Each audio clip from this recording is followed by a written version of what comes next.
Hello students, hello friends, hello everybody. आप सभी का मेरी YouTube channel Vyas accountancy classes में आपका स्वागत है। Welcome to my YouTube channel Vyas accountancy classes. तो दोस्तों, पिछले पीरियड जो हमारे हुए हैं वो फाइनल अकाउंट के बारे में हम पढ़ते थे। फाइनल अकाउंट्स के दो पार्ट, ट्रेडिंग अकाउंट और प्रॉफिट एंड लॉस अकाउंट, ये हम पढ़ चुके हैं, आपको सिखाया गया है। वो सब ख्याल में रख के अब नेक्स्ट स्टेप जो आखिरी कड़ी है फाइनल अकाउंट की, वो होती है बैलेंस शीट। वो बैलेंस शीट भी हमने पढ़ा है, देखा है किस तरह बैलेंस शीट तैयार किया जाता है। अब सब मिला के trading account, profit loss account और बैलेंस शीट, इसका एक हम प्रॉब्लम बनाएंगे और ये जो प्रॉब्लम है ये टोटली हम सॉल्व करेंगे। तो आज फाइनल अकाउंट का फुल प्रॉब्लम हम सॉल्व करने जा रहे हैं। वो किस तरह से सॉल्व किया जाता है ये हम आज देखेंगे, पढ़ेंगे। इसलिए यहाँ पे मैंने final account fully solve problem लिया है for 11th, 12th and CA foundation students के लिए भी ये उपयोगी है। इसलिए आप सब ने इसे ध्यान से सीखना है, पढ़ना है। यहाँ मैंने trial balance of mister Anand, soul trader है, प्रोपराइटर है, प्रोपराइटरी ट्रायल बैलेंस है। Trial balance of mister Anand. Anand is a proprietor of the business and his trial balance is as on 31st March 2021. अभी ये जो trial balance है, ये trial balance में जो फिगर्स है, डेबिट क्रेडिट, वो सब फिगर्स हम ट्रेडिंग अकाउंट या प्रॉफिट एंड लॉस अकाउंट या बैलेंस शीट को ट्रांसफ़र करेंगे। अभी ये फिगर्स हमें ट्रेडिंग अकाउंट में भेजने हैं, प्रॉफिट एंड लॉस अकाउंट को ट्रांसफ़र करने हैं और बैलेंस शीट में भी हमें उसे पोस्ट करने हैं। एक आसान तरीका ये है, ट्रायल बैलेंस में जो डेबिट बैलेंस होते हैं या तो वो एक्सपेंसेस दिखाते हैं या फिर बिजनेस प्रॉपर्टी दिखाते हैं। एक्सपेंसेस यदि रहे तो वो ट्रेडिंग अकाउंट या प्रॉफिट लॉस अकाउंट के डेबिट में आएंगे और पर्सनल अकाउंट या रियल अकाउंट को डेबिट बैलेंस रहा तो वो डेबिट बैलेंस शीट के एसेट साइड में पोस्ट होगा। इसके विरुद्ध यदि ट्रायल बैलेंस में क्रेडिट बैलेंस है, नॉमिनल अकाउंट को क्रेडिट बैलेंस रहा तो इनकम समझा जाता है। इनकम जो भी होगा वो ट्रेडिंग अकाउंट को क्रेडिट को आएगा या तो फिर प्रॉफिट एंड लॉस अकाउंट के क्रेडिट में पोस्ट होगा, नॉमिनल अकाउंट का क्रेडिट बैलेंस। मगर यदि पर्सनल अकाउंट को कोई क्रेडिट बैलेंस है तो वो लायबिलिटी समझी जाएगी और उसकी पोस्टिंग बैलेंस शीट में लायबिलिटी साइड को पोस्ट होगी। तो ये आसान तरीका हमें ध्यान में रखना है और ट्रायल बैलेंस की पोस्टिंग हम अब शुरू करने जा रहे हैं। इससे पहले trading account, profit loss account और बैलेंस शीट हम सेपरेटली पढ़ चुके हैं। अभी टोटली हम पोस्टिंग करेंगे, ट्रायल बैलेंस की posting trading account, profit loss account या बैलेंस शीट में होगी। जो ट्रायल बैलेंस दिया जाता है उसका जो सीरियल है वही सीरियल से हमें पोस्टिंग करनी है। कुछ इधर से आइटम लिया, कुछ बीच में से ही लिया, कुछ नीचे से ही लिया, ऐसा नहीं करने का। जो भी सीरियल ट्रायल बैलेंस का है उसकी पोस्टिंग हम करेंगे। अभी जैसे कि ओपनिंग स्टॉक 20,000, आपको मालूम है ओपनिंग स्टॉक ट्रेडिंग अकाउंट के डेबिट में आता है, तो ये ट्रेडिंग अकाउंट के डेबिट साइड में लिखा गया टू ओपनिंग स्टॉक 20,000, हमेशा opening stock trading account debit side. Second, purchases and sales, purchases को डेबिट बैलेंस और सेल्स को क्रेडिट बैलेंस, दोनों नॉमिनल अकाउंट है। इसलिए ट्रेडिंग अकाउंट को डेबिट साइड में टू परचेसेस, इनर कॉलम ने हमने 80,000 लिया है, इनर कॉलम को पोस्ट किया है 80,000 और क्रेडिट साइड को लिखा गया है by sales. Trading account credit side by sales, inner column 1,40,000। यहाँ रिटर्न्स है, ये 10,000 का मतलब है सेल्स रिटर्न। सेल्स को हमेशा क्रेडिट बैलेंस रहता है, इसलिए सेल्स रिटर्न को डेबिट बैलेंस है। तो जो भी सेल्स हुए हैं 1,40,000 उसमें से लेस रिटर्न इनवर्ड यानी सेल्स रिटर्न इनवर्ड यानी सेल्स रिटर्न हमने माइनस किए 10,000 और नेट सेल्स आउटर कॉलम को लिए गए 1,30,000। नेट सेल्स है 1,30,000। जैसे कि रिटर्न इनवर्ड को डेबिट बैलेंस होता है और जो रिटर्न आउटवर्ड है मतलब परचेसेस रिटर्न उसे क्रेडिट बैलेंस होता है। परचेसेस को डेबिट बैलेंस और परचेसेस रिटर्न को क्रेडिट बैलेंस। इसलिए परचेसेस का जो डेबिट बैलेंस था 80,000 उसमें से परचेसेस रिटर्न या रिटर्न आउटवर्ड 5,000 माइनस होंगे। डेबिट में से ये क्रेडिट माइनस हुआ 80,000 minus 5,000। Net purchases outer column को लिए गए 75,000। हमने आउटर कॉलम को अभी नेट परचेसेस दिखाया है 75,000। अभी बाद में है wages debit balance nominal account posting trading account debit side to wages 6,000। हम ये पहले भी समझ चुके हैं। बाद में टू कैरेज 4,000। तो यहाँ to carriage trading account debit 4,000। Wages और कैरेज ये प्रोडक्शन एक्सपेंस है। परचेसेस बेस पे खर्च किया जाता है इसलिए इसकी पोस्टिंग ट्रेडिंग अकाउंट को होती है। अभी salary office rent postage sundry expenses ये भी सब नॉमिनल अकाउंट है, इन्हें भी डेबिट बैलेंस है मगर ये सब ऑफिस एक्सपेंस है। और जो ऑफिस एक्सपेंसेस है एडमिनिस्ट्रेशन एक्सपेंसेस है वो प्रॉफिट एंड लॉस अकाउंट के डेबिट साइड में पोस्ट किए जाते हैं। जो भी ऑफिस एक्सपेंसेस है एडमिनिस्ट्रेशन एक्सपेंसेस है वो सब प्रॉफिट एंड लॉस अकाउंट के डेबिट साइड में पोस्ट होंगे। जैसे कि सैलरी ऑफिस सैलरी 15,000, यहाँ ऑफिस सैलरी हमने 15,000 इनर कॉलम को लिए है।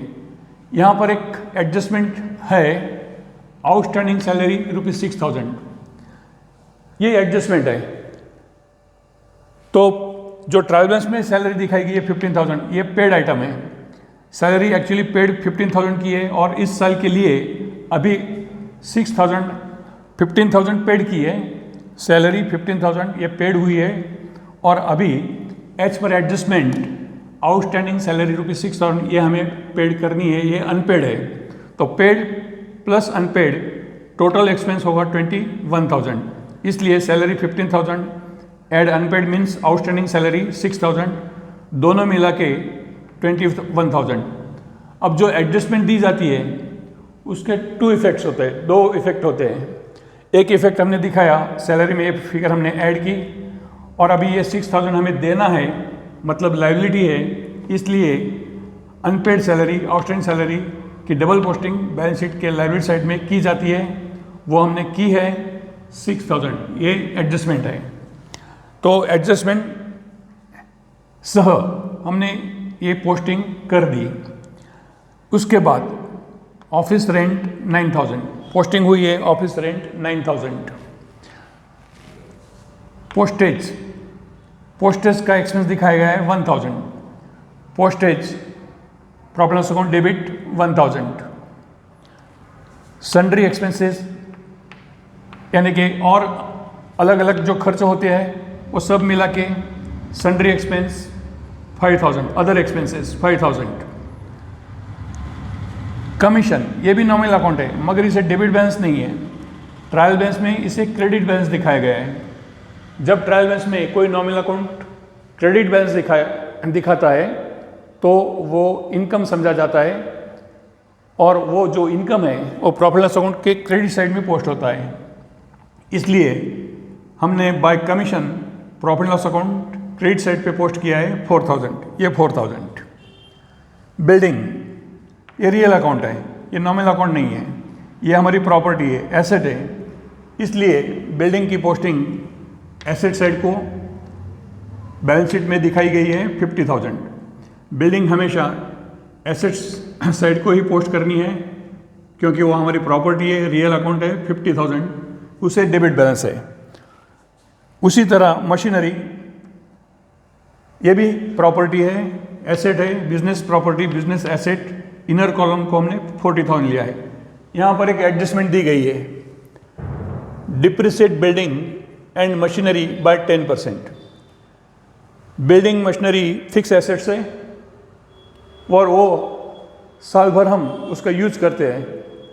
यूज करने के बाद उसकी जो वैल्यू है वो डाउन होती है, डिक्रीज होती है। जो वैल्यू डाउन होती है, गिरती है, उसे हम डिप्रिशिएशन कहते हैं। और वो जो डिप्रिशिएशन का रेट है वो 10% रखा गया है। 10% डिप्रिशिएशन का रेट है, इसलिए बिल्डिंग में से 10% मीन्स 50,000 में से 5,000 हम माइनस करेंगे डिप्रिशिएशन, और उसका नेट वैल्यू आउटर फिगर में दिखाएंगे 45,000। इसलिए अभी बिल्डिंग की वैल्यू 45,000 है। इसी तरह मशीनरी 40,000 है, उसका भी डिप्रिशिएशन 4,000 होता है 10% से, तो 40,000 माइनस 4,000, अभी उसकी वैल्यू गिर के 36,000 आउटर कॉलम को दिखाई गई है। 45,000, 36,000 यानी कि बिल्डिंग की वैल्यू और मशीन की वैल्यू ये डिक्रीज हुई है, मीन्स वो डिप्रिशिएशन है, वो बिजनेस लॉस है। तो जो लॉस है, एक्सपेंसेस है, वो प्रॉफिट लॉस अकाउंट के डेबिट साइड को पोस्ट किए जाएंगे। डिप्रिशिएशन का second effect profit loss account debit side पे होगा। हमने यहाँ लिखा है टू डिप्रिशिएशन, नीचे लिखा है on building 5,000, on machinery 4,000, total depreciation हो गया 9,000। तो डिप्रिशिएशन की एडजस्टमेंट हमने सीखी है, ध्यान में ली है। इसके बाद बिल्डिंग हो गई, मशीनरी हो गई, डेटर्स एंड क्रेडिटर्स। डेटर्स यानी हमारे कस्टमर्स, डेटर्स यानी हमारे कस्टमर्स जिन लोगों को हमने माल क्रेडिट बेस पे बेचा है और उनसे हमें जो अमाउंट लेनी है वो अमाउंट हम डेटर्स अकाउंट पे दिखाते हैं एसेट साइड को। डेटर्स 30,000 हमें डेटर्स के पास से, कस्टमर्स के पास से अभी जो रकम लेनी है वो है 30,000। उसके विरुद्ध क्रेडिट बैलेंस, यहाँ क्रेडिट बैलेंस है क्रेडिटर्स। डेटर्स को डेबिट बैलेंस 30,000 और क्रेडिटर्स जो है 26,000, उसे क्रेडिट बैलेंस है। क्रेडिट बैलेंस की पोस्टिंग लायबिलिटी साइड में होगी। क्रेडिटर्स मीन्स सप्लायर्स, जिन लोगों ने हमें माल सप्लाई किया था क्रेडिट बेस पे, उनको जो देना है वो अमाउंट है 26,000। Total creditors 26,000, this is our liability. उसके बाद कैपिटल 1,25,000। कैपिटल जो ओनर है आनंद, मिस्टर आनंद, उन्होंने जो पूंजी बिजनेस में लगाई है वो उनका कैपिटल है। तो आनंद को बिजनेस में से देना है वो उनका कैपिटल 1,25,000। कैपिटल की पोस्टिंग हमने की है 1,25,000। कैपिटल के बाद ड्राइंग 20,000। कैपिटल को क्रेडिट बैलेंस था, वो लायबिलिटी साइड पे हमने लिया है। और प्रोप्राइटर जो है उन्होंने साल भर, पूरे साल में जो अमाउंट विड्रॉ की है अपने पर्सनल यूज के लिए वो 20,000 है, तो उनका कैपिटल माइनस होगा, इसलिए लेस ड्राइंग 20,000। कैपिटल को क्रेडिट बैलेंस है, ड्राइंग को डेबिट बैलेंस है, इसलिए दो प्लस नहीं हो सकते, वो माइनस ही होगा। तो कैपिटल में से हमेशा ड्राइंग माइनस होता है, वो हमने दिखाया 20,000। Drawing capital less drawing 20,000। उसके बाद cash at bank 10,000। Cash at bank debit balance है और वो प्रॉपर्टी है, इसलिए cash at bank asset side को पोस्ट हुआ है 10,000। इस तरह पूरा ट्रायल बैलेंस जो था दिखाया है उसकी पोस्टिंग अब हम कर चुके हैं। सीरियल से हमने सब आइटम लिए, मतलब कोई आइटम हमारा पोस्ट करने से वंचित नहीं रहेगा, पोस्ट करने से पोस्ट करने से वो रुक नहीं जाएगा, उसकी पोस्टिंग सब हो जाएगी। इस तरह सब पोस्टिंग अभी ट्रायल बैलेंस की हो गई है। अब जो एडजस्टमेंट थी वो फिर हम एक बार चेक कर लेते हैं। डिप्रिशिएट बिल्डिंग मशीनरी बाय 10%, ये एडजस्टमेंट हमने की है। आउटस्टैंडिंग सैलरी, ये एडजस्टमेंट हमने पूरी की है। और फर्स्ट एडजस्टमेंट है value of closing stock ₹40,000। At the end of the year जो गोडाउन में या अपने शॉप में जो माल अनसोल्ड होता है, यानी कि वो माल हमारे पास स्टॉक होता है, उसे हम क्लोजिंग स्टॉक कहते हैं। और क्लोजिंग स्टॉक के टू इफेक्ट्स इस तरह है। Trading account credit side by closing stock 40,000, और ये जो स्टॉक है वो हमारी प्रॉपर्टी है, इसलिए क्लोजिंग स्टॉक बैलेंस शीट के एसेट साइड को सेकंड इफेक्ट 40,000। तो ये दो इफेक्ट हो गए, trading account credit side by closing stock और balance sheet asset side closing stock 40,000। इस तरह ट्रायल बैलेंस शीट की पोस्टिंग और उसके बाद जो एडजस्टमेंट थी वो भी हमने सॉल्व की। सब एडजस्टमेंट सॉल्व होने के बाद अब हमें ट्रेडिंग अकाउंट क्लोज करना है। तो ट्रेडिंग अकाउंट की credit total sales closing stock मिला के 1,70,000 है, 1,70,000। और डेबिट की टोटल है ओपनिंग स्टॉक परचेसेस एक्सेट्रा, वो सब टोटल है 1,05,000। दोनों में जो डिफरेंस है 65,000 क्रेडिट साइड ज़्यादा है, मतलब अपना रेवेन्यू 65,000 हमें मिला है, और ये जो क्रेडिट साइड की टोटल ज़्यादा है उसे हम ग्रॉस प्रॉफिट कहेंगे। सेल्स माइनस परचेसेस, अभी ग्रॉस प्रॉफिट हमें मिला है 65,000, क्रेडिट साइड की टोटल 1,70,000, डेबिट की टोटल 1,05,000 और ग्रॉस प्रॉफिट 65,000। यहाँ हमने लिखा है ग्रॉस प्रॉफिट 65,000 प्रोडक्शन बेस पे, सेल परचेस बेस पे हमें 65,000 का प्रॉफिट हुआ। अभी ये प्रॉफिट आगे प्रॉफिट लॉस अकाउंट को ट्रांसफर होता है। अभी पहली एंट्री ये है trading account debit to gross profit, second entry gross profit account debit to profit and loss account, first entry trading account debit to gross profit, और ये ग्रॉस प्रॉफिट जब ट्रांसफर होता है प्रॉफिट एंड लॉस अकाउंट को तब entry होती है gross profit account debit to profit and loss account, posting हुई बाय ग्रॉस प्रॉफिट 65,000। बाद में क्रेडिट साइड को कमीशन 4,000 हमें मिला है, वो क्रेडिट है। इस तरह 65,000 प्लस 4,000 69,000 क्रेडिट साइड की टोटल है, इनकम हो गया, टोटल इनकम। उसमें से ये सब एक्सपेंसेस सैलरी रेंट वगैरह सब माइनस किए गए, तो नेट प्रॉफिट हमें मिलता है 24,000। क्रेडिट की टोटल प्रॉफिट लॉस अकाउंट की 69,000 है, और सब प्रकार के जो एक्सपेंस डेबिट को दिखाए गए हैं उसकी टोटल है 45,000। तो 69,000 माइनस 45,000 नेट प्रॉफिट हमें मिला है 24,000, और यहाँ लिखा जाएगा टू नेट प्रॉफिट 24,000, और दोनों और की total profit and loss account की टोटल 69,000। अभी ये जो प्रॉफिट मिलता है नेट प्रॉफिट वो ओनर का होता है। ओनर का जो कैपिटल था 1,25,000, उसमें ये नेट प्रॉफिट प्लस किया जाएगा, ऐड किया जाएगा। तो कैपिटल 1,25,000 ऐड नेट प्रॉफिट अभी जो हमें मिला वो हम कैपिटल में प्लस करने जा रहे हैं। 1,25,000 प्लस नेट प्रॉफिट 24,000, अभी उनका कैपिटल इंक्रीज हुआ है, वो अब 1,49,000 तक है, 1,49,000। मगर उन्होंने पूरे साल में जो बिजनेस में से अमाउंट माल सामान जो भी विड्रॉ किया है उसकी वैल्यू 20,000 है, तो प्रोप्राइटर के जो ड्राइंग्स है वो उनके कैपिटल में से माइनस होंगे, और अब आउटर कॉलम में business liability for capital is 1,29,000।